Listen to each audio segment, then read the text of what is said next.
Now amidst this war that the Sodasal were waging, the Mother Tree began planning new nations who would reign peacefully on Aoyama.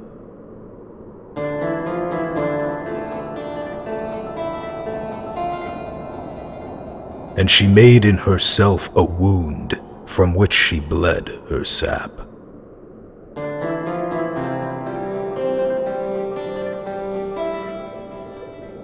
And out of this sap came her children.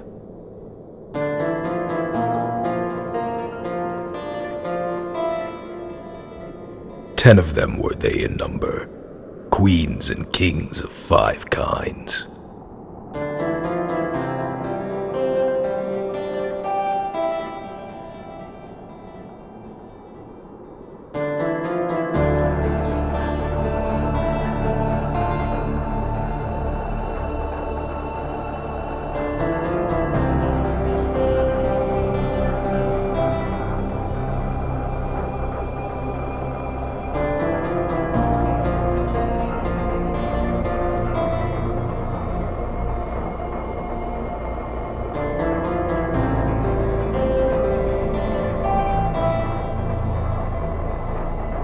And they were the Apoy,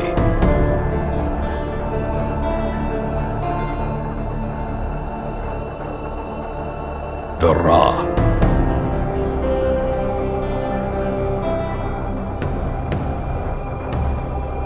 the Sikau,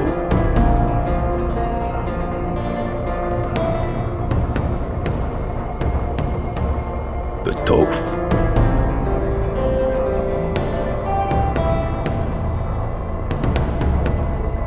and the Manta.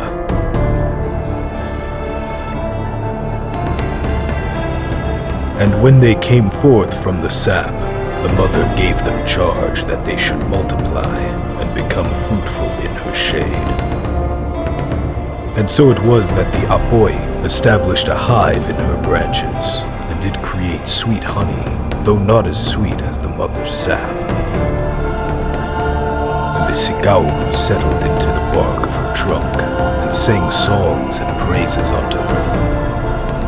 And the Tof did burrow themselves amongst her roots and in the soil, and did build a mountain in which they stored food against the cold seasons. And the Manta roamed freely and wandered to and fro in her shade, and lived alone in their endeavors. Now the lowliest of them were the Ra, who had no other purpose than to crawl and to eat. And the Mother, who loved them dearest of all her children, took them up to her highest of branches and let them eat from the best of her leaves.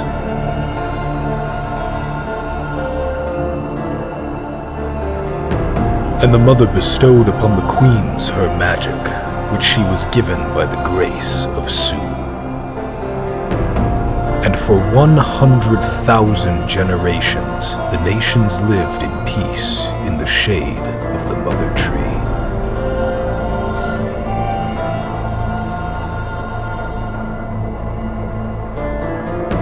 Now it came to pass that after a great time, there were 3 queen lines who passed away into the dreamlands. And among these people, the Ra, the Sikau, and the Manta, there was magic no longer.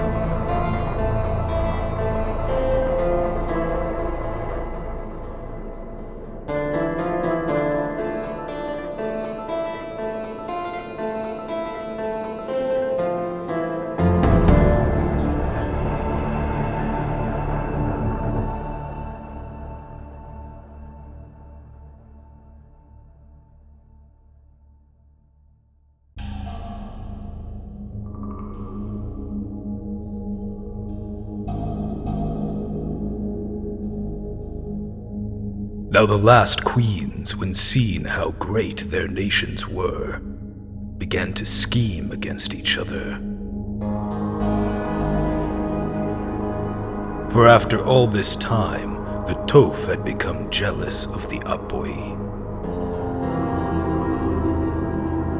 who had built a great sky fortress in the mother's branches.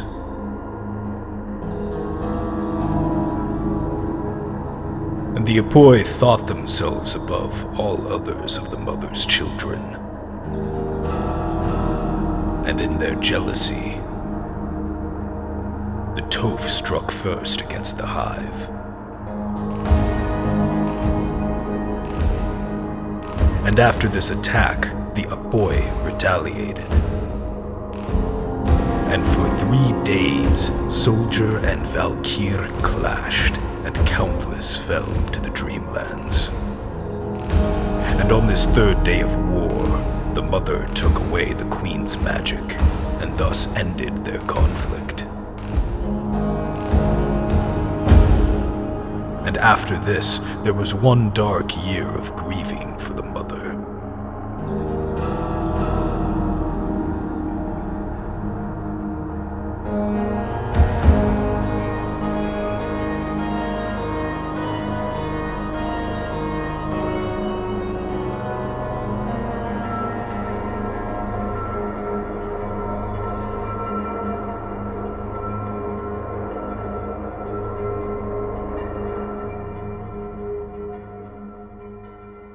And when she had grieved, she thereafter went to the 3 nations who had lost their queen lines, in search of one who would take up the mantle of upholding her magic.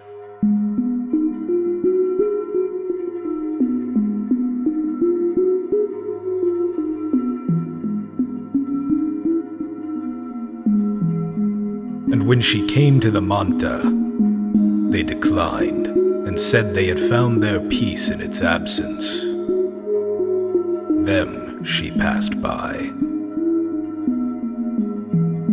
And when she came to the Sikau, they were all asleep in a sojourn to the Dreamlands, and they could not answer her call, and them also did she pass by. Now when she came to the Ra, they said unto her, Mother, we need it not, for you have given us all we desire, and in this we fulfill our purpose. What need have we for it?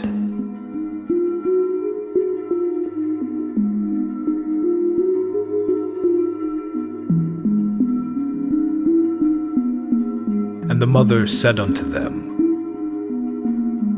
Behold, I give unto you new purpose. And if you should but suffer through patience and pain,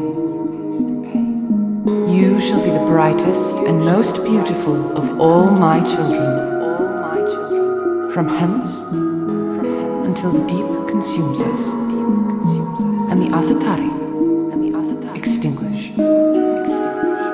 But you shall be the lights in my absence, and shall guide others through the darkness to come. And you shall protect all nations, and be my chosen people.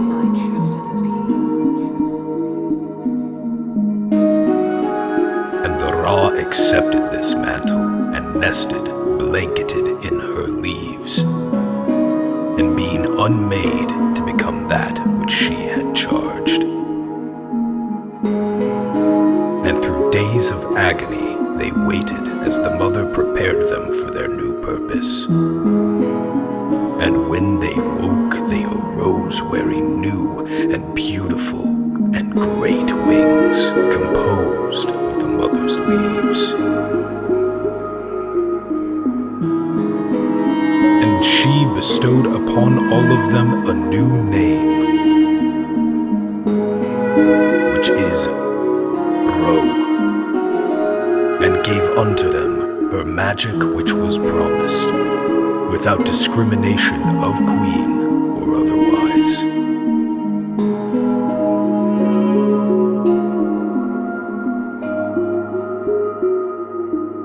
And thus the great wings were bestowed upon the Ro.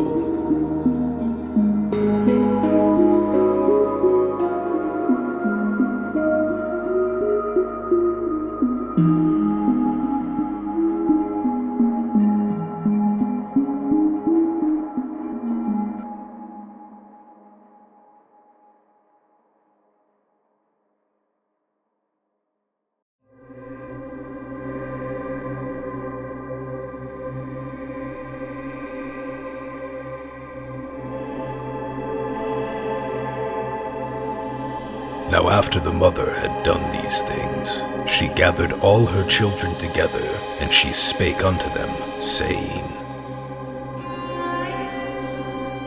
For the transgressions that these two nations have committed, you shall not be graced by my shade hence. And whosoever shall attempt to stay will perish.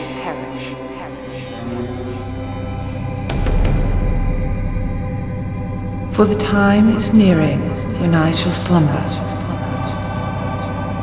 and behold, my leaves will wilt, and my bark shall turn dull, and my sap shall flow no longer.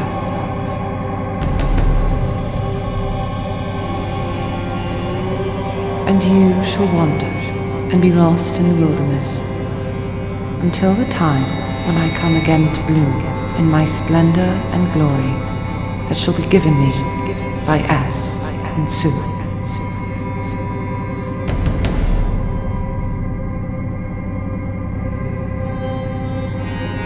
And when this time shall come, you all shall gather back to my roots, whereupon you shall fall to the soil and await for S to come forth in his glory.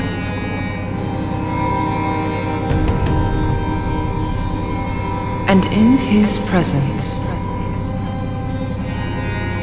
you shall be made into us, who are of a hatchling's birth. And you shall shine bright as the Asatari do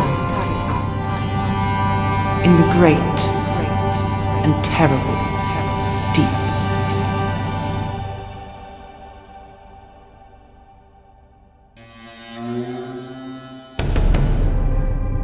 And then did she give unto them the law of sacrifice, and of the bearing up of offerings, and law pertaining to many things which are not written here. And many other things did she speak unto them, which have been lost to memory. And after she had said these things, she faded, and her bark grew dark and gray, and her leaves fell to her roots. And the 5 nations left her, and they did wander.